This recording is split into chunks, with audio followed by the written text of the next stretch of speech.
जेंगिल ने तकरीबन 9 ताजा तस्वीरें भी पोस्ट की। अपने ऊपर लग रहे दूसरे देशों को जानकारी लीक करने के आरोपों को भी खारिज करते हुए उन्होंने लिखा कि चाहे कितनी भी मुश्किल आ जाए, ऐसा बिल्कुल नहीं होगा। लेकिन सवाल बरकरार था कि अगर ऐसा था तो इतने महीने से शी झेंगिल गायब क्यों थी? कुछ रिपोर्ट्स में कहा गया कि चीन की सरकार ने उन्हें खामोश रहने को कहा है, क्योंकि 2 जनवरी को उन्होंने कोरोना वायरस का जीनोम अनलॉक करके इसके बारे में कोई अहम खोज की थी। दुनिया भर में वो लैब जिनमें कोरोना वायरस की वैक्सीन से जुड़ी गहन रिसर्च चल रही है, उन पर भी किए जा रहे हैं साइबर अटैक। अमेरिका और चीन एक दूसरे पर संगीन आरोप लगा रहे हैं, लेकिन वो खबरें भी लगातार आ रही हैं जो कोरोना वायरस से जुड़ी गहरी साजिश की तरफ इशारा कर रही हैं। दुनिया के कई लैब्स में कोरोना वायरस इन्फेक्शन से बचाव की वैक्सीन पर रिसर्च हो रही है ताकि जल्द से जल्द महामारी पर काबू पाया जा सके। लेकिन लगातार खबरें आ रही हैं कि कुछ शातिर हैकर ब्रिटेन और अमेरिका के रिसर्च लैब्स पर साइबर अटैक करके वैक्सीन से जुड़ी जानकारी चुराने की कोशिश में है। अमेरिका ने खुलकर चीन के ऊपर साइबर अटैक करने का आरोप लगाया है और साथ ही कहा है कि चीन वायरस की शुरुआत से जुड़ी जानकारी भी साझा नहीं कर रहा, जिससे रिसर्च में बहुत दिक्कत आ रही है। Chinese say they want to cooperate. Great.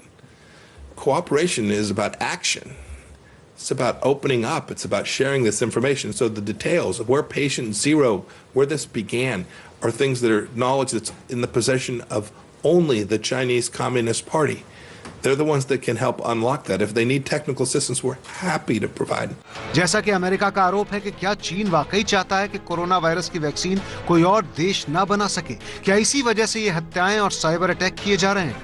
चीन ने एक और ऐसी हरकत की जिससे शक और भी गहराया। चीन के वुहान लैब से कुछ हैरान करने वाली तस्वीरें सामने आई। इन तस्वीरों में वैज्ञानिक चमगादड़ों पर प्रयोग करते दिख रहे हैं। ब्रिटेन के अखबार द सन की रिपोर्ट के मुताबिक चमगादड़ों के सैंपल्स के साथ दिखाई दे रहे चीन के साइंटिस्ट बिना किसी सुरक्षित उपकरण के चमगादड़ों के सैंपल्स के साथ दिखाई दे रहे हैं। इन तस्वीरों से साफ है कि सुरक्षा का कोई ख्याल नहीं रखा गया है।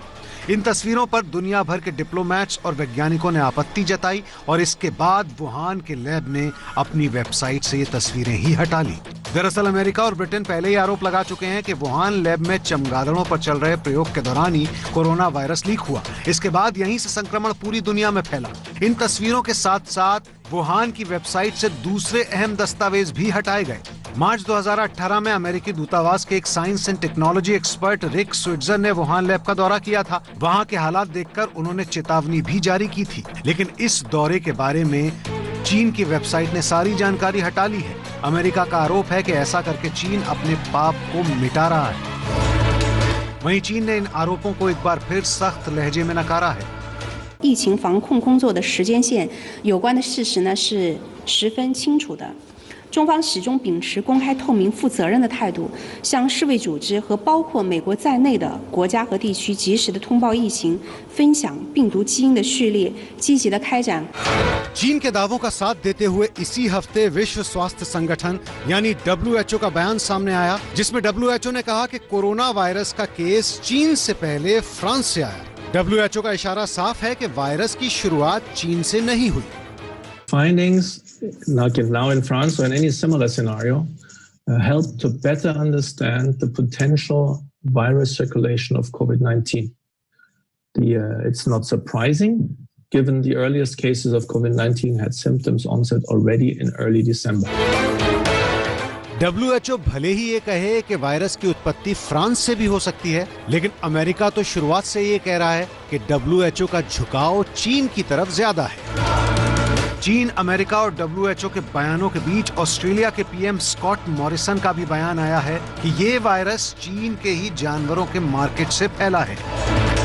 The most likely has been in a wildlife wet market, and that wildlife wet market is an important definition of what we're talking about here. There are wet markets and there are wildlife wet markets. They're two different types of things, and that is the most likely outcome. But what's really important is that we have a proper review, an independent review, which looks into the sources of these things in a transparent way so we can learn the lessons to ensure that were there to be a virus of pandemic potential that would originate anywhere else in the world. तो साजिशों से जुड़े हुए, उलझे हुए कई सवाल हैं। जासूसी फिल्मों के अंत में तो सारी साजिश का पर्दाफाश हो जाता है, लेकिन इस असली साजिश का पर्दाफाश कब होगा, कहां होगा, कोई नहीं जानता, लेकिन हो सकता है कि इस पर्दाफाश में ही कोरोना से जीतने का मंत्र भी छुपा हो। फिलहाल इतना ही। आप देखते रहिए एबीपी न्यूज।